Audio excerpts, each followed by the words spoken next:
मेरा नाम है मोहम्मद उज़ैर और मेरे YouTube चैनल उज़ैर की आवाज़ में आपका स्वागत है। देखिए, जिस तरीके से पूरे मिडल ईस्ट के अंदर एक अफरा तफरी का माहौल बना हुआ है, हर कोई अमेरिका और इसराइल का साथ दे रहा है। ताज़ा हालातों में बहुत सारी ऐसी खबर आई हैं जिनको सुनकर आप भी थोड़ा मायूस हो जाएंगे कि यार, इंसानियत है आपके अंदर, कुछ आप भी थोड़ा सा अफसोस करेंगे कि इस तरीके से वहाँ पर बच्चों को मारा जा रहा है, औरतें और बूढ़े और मर्दों को बिल्कुल जैसे एक चींटी को मसल देते हैं, एक मक्खी को मसल देते हैं, इस तरीके से वहां पर मारा जा रहा है। अब इसके बाद में यूएस ने, इसराइल के बाद में यूएस इनडायरेक्टली इसराइल की मदद कर रहा है, लेकिन अब उसने खुले तौर पर एक और नया प्लान बनाने की तैयारी कर ली है। जी हाँ, aircraft B-52 is bombers aircraft जो हवा में दूसरे जो जंगी जहाज है उनको रिफ्यूल करता है, और उसके साथ में उसके अंदर ऐसी कैपेबिलिटी है कि वो हैवी से हैवी जो मिसाइल्स होती है उनको लोड कर सकता है और एयर स्ट्राइक कर सकता है। और इसके साथ साथ कई वारशिप्स हैं, युद्धपोत हैं जो मिडल ईस्ट में तैनात होने हैं, और इसके बाद में बहुत सारे ऐसे वार प्लेन्स हैं जो अमेरिकन बेसिस मिडल ईस्ट में बने हुए हैं, वहां पर उनकी तैनाती होनी है। देखिए, पूरे मिडल ईस्ट के अंदर Saudi, Kuwait, Qatar, Bahrain, Iraq, यहाँ तक कि सीरिया, यहाँ पर सब अमेरिकन बेसिस बने हुए हैं। 1 लाख के आसपास अमेरिकन फौज इन बेसिस पर पड़ी हुई है, और उसके साथ में नाटो भी वहां पर लगा हुआ है, मतलब यूरोपियन यूनियन और जो अमेरिकन कंट्रीज है उनकी एक नाटो अलायंस है, आप सभी जानते हैं।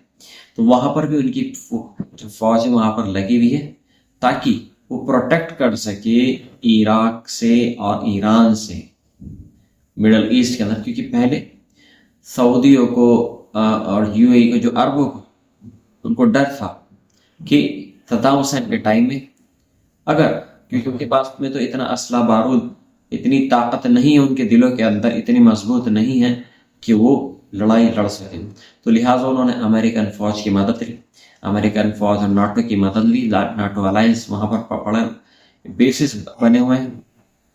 तो अमेरिकन फौज क्या करती है मिडल ईस्ट के अंदर? अमेरिकन फौज वहां पर उनको प्रोटेक्शन देती है कि हम तुम्हें प्रोटेक्शन देंगे, और बदले में क्या मिलता है? बदले में उनको नेचुरल गैस के जो रिसोर्सेज हैं, कतर के अंदर मोतियों का कारोबार है, और दूसरा जो सबसे जो सऊदी, जो सबसे बड़ा मिडल ईस्ट का जो कंट्री है, वहां पर जो पेट्रोल के जो कुएं हैं, वहां से तेल निकलता है। सबसे बड़ी जो अरामको कंपनी पूरे वर्ल्ड की वहां पर सिचुएटेड है, और वहीं से अमेरिका को तेल मिलता है उसके बदले में, और भी बहुत सारी चीजें मिलती हैं प्रोटेक्शन के बदले में। एक स्पीच में तो जो पूर्व राष्ट्रपति है डोनाल्ड ट्रंप, उन्होंने तो बोल दिया था कि अरबों के अंदर इतनी ताकत नहीं है, अरबों के पास सिर्फ पैसा है, मानो दौलत है, लेकिन उनके पास में उनकी सिक्योरिटी के लिए कुछ नहीं है, वो उनको अमेरिका प्रोवाइड कराता है। तो लिहाजा मैं बात कर रहा था कि जिस तरीके से अमेरिका एक नया प्लान तैयार कर रहा है, वॉरशिप्स तैयार हो रहे हैं मिडल ईस्ट में तैनात होने के लिए, और वार प्लेन्स तैनात हो रहे हैं, और भी बहुत सारी चीजें तैनात हो रही है, और उसने खुले तौर पर ईरान को वार्निंग दे दी है कि वो इसराइल को प्रोटेक्ट करने के लिए किसी भी हालत में जा सकता है। तो लिहाजा वो इसराइल पर अटैक करने की कोशिश ना करे, हमेशा वो इसराइल के साथ में रहेगा, यह अमेरिका का कहना है। तो देखिए, पहले की तरह अमेरिका जो है इनडायरेक्टली इसराइल की मदद कर रहा है, करता रहेगा, क्योंकि 1948 के बाद में जब इसराइल बना है तो इसमें भी अमेरिका का हाथ था। ये सब ब्रिटिश का काम था, जब ब्रिटिश ने वहां पर बसाया, क्योंकि पहले ब्रिटिश का कब्जा था फलस्तीन के ऊपर, ब्रिटिश ने यहूदियों को बसाया वहां पर, उनकी बस्तियों का आबाद कराया, और फिर इसके बाद में 1948 में वहां पर उसको एक इसराइल डिक्लेयर कर देगा।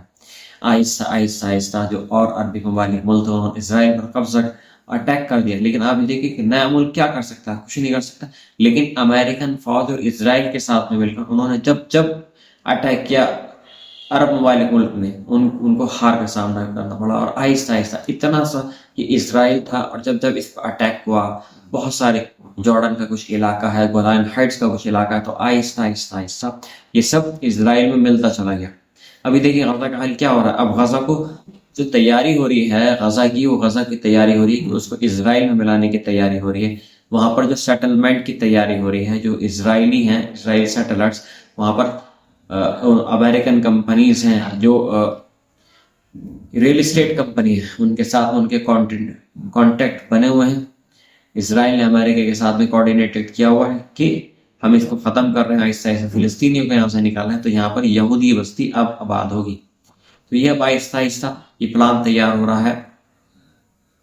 इसराइल पहले कहता है, वहां के आप अगर लोगो देखिए, जो पुलिस का वर्दी होती है, उस पर एक लोगो बना हुआ होता है और उस पर एक मैप बना हुआ होता है। तो उसमें होता है, वो जो मैप होता है वो ग्रेटर इसराइल का है। ये दिखाता है कि ये जो पूरा इलाका है ये ग्रेटर इसराइल का है। ग्रेटर इसराइल में आपका सीरिया का कुछ इलाका है, सऊदी का कुछ इलाका है, मिस्र का शुमाली इलाका है, लेबनान तो पूरा ही जा रहा है उसके अंदर, और गजा तो है। तो ये पूरा जो इलाका है, ये मिडल ईस्ट का जो इलाका है, ये आपका इसमें जो ग्रेटर इसराइल है, ये इसमें जाएगा। लिहाजा बहुत सारी जो खबरें हैं बताने के लिए, बहुत सारी खबरें हैं दुनिया को दिखाने के लिए। अमेरिका तो कह रहा है, लेकिन वहां पर काम तो कुछ और हो रहा है। अमेरिका कह रहा है कि वो गजा में सीज फायर के लिए, लेबनान में सीज फायर के लिए बहुत सारी कोशिशें कर रहा है, लेकिन इसराइल उसकी नहीं मान रहा। एक और न्यूज है सामने आई है, लेबनान से अटैक हुआ है जिसमें कम से कम 11 लोग घायल हुए हैं इसराइल के तायर शहर में। जी हाँ, इस लेबनान से दागे गए रॉकेट ने इसराइल के टीरा शहर में एक घर को निशाना बनाया है, जिसमें 11 लोग घायल हो गए। इस बीच हिजबुल्लाह ने दावा किया है कि उन्होंने इसराइल के सैन्य अड्डे पर हमला किया है। इसराइल ने जवाबी कार्रवाई करते हुए 2 हिजबुल्लाह कमांडरों को मार भी दिया है। हिजबुल्लाह अटैक करता है, उसके बदले में इसराइल उसके 10 मारता है, और आहिस्ता आहिस्ता अभी देखें पूरा, अभी तो हमास को खत्म ही कर दिया है बिल्कुल। अब इसराइल ने यह भी दावा किया है कि जो हमास का जो लास्ट सीनियर कमांडर था वो बिल्कुल उसको भी ढेर कर दिया है। इससे पहले हसन नसरुल्लाह थे, हैद, और भी बहुत सारे जो बड़े लीडर्स थे इसके हिजबुल्लाह के, हमास को, उनको सबको खत्म कर दिया। आने वाले टाइम में ये लड़ाई अभी और ऐसे ही चलती रहेगी, क्योंकि इसमें अरबों का साथ नहीं है। जो सिर्फ अरब है वो सिर्फ दिखावे के लिए अपनी पॉलिटिक्स खेल रहे हैं, ताकि वो जो मुसलमान हैं उनकी नज़रों में अच्छे बने रहें। सिर्फ यही चीज़ है। ऊपर वाले से दुआ करें आप और हम, ये जो फिलिस्तीन में जो कत्लेआम हो रहा है इसराइल की तरफ से, वो बहुत जल्दी ख़त्म हो जाए, और जो बच्चे और बूढ़े वहाँ पर मर रहे हैं, सभी मर रहे हैं, देखा नहीं जाता, इतने बुरे हालात हैं वहाँ के। तो आप दुआ करिए, हम भी दुआ करते हैं कि ये सब चीज़ ख़त्म हो जाए। मिलता हूँ मैं आपसे नेक्स्ट वीडियो में, तब तक के लिए आप बने रहें मेरे चैनल पर, उज़ैर की आवाज़ पर। और अगर आपने मेरे चैनल को लाइक या सब्सक्राइब नहीं किया है तो प्लीज़ आप मेरे चैनल को सब्सक्राइब भी कर लें। धन्यवाद।